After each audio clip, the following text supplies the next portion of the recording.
नमस्कार दोस्तों, स्वागत है आपका हमारे यूट्यूब चैनल पर।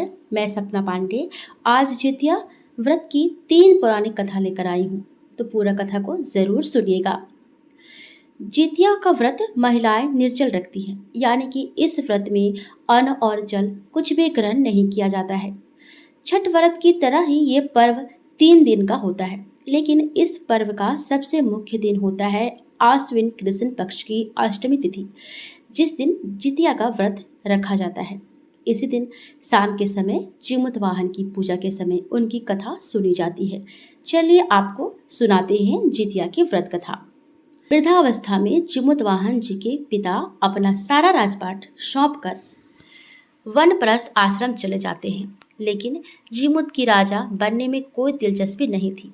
ऐसे में वह अपने साम्राज्य को अपने भाइयों को देकर अपने पिता की सेवा करने के लिए जंगल चले जाते हैं। जंगल में मलयवती नाम की एक राजकन्या से उनका विवाह हो जाता है। एक दिन जंगल में जीमूतवाहन को एक बूढ़ी महिला रोती नजर आती है।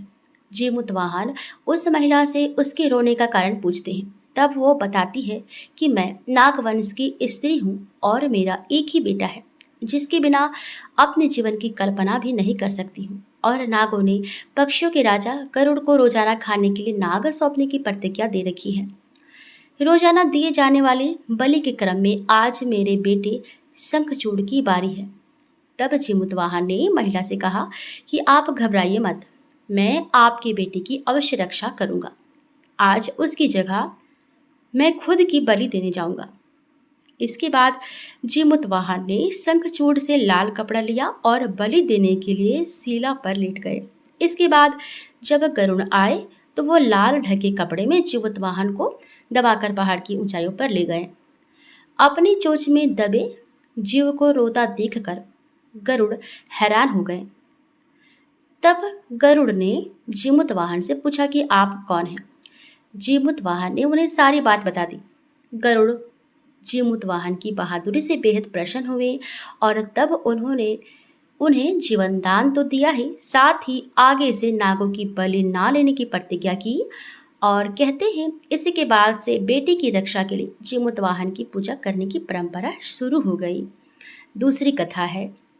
एक समय की बात है, एक चील और एक सियारन नर्मदा नदी के पास एक जंगल में रहा करते थे। दोनों ने वहां कुछ महिलाओं को व्रत पूजन करते देखा और खुद भी ये व्रत रखने का संकल्प लिया। इस उपवास के दौरान सियारन को भूख बर्दाश्त नहीं हुई, इसलिए उसने चुपके से भोजन कर लिया। दूसरी ओर चील ने विधि विधान इस व्रत को पूरा किया।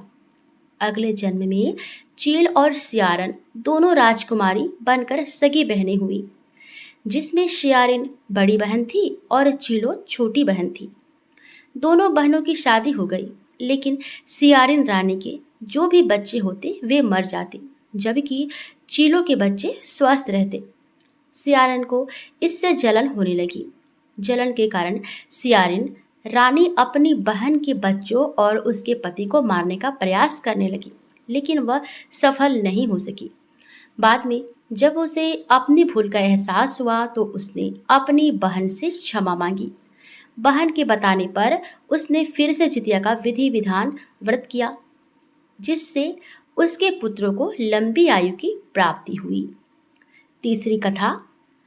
महाभारत युद्ध के समय अपने पिता की हत्या से नाराज हुए अश्वत्थामा ने पांडवों से बदला लेने के लिए सोची।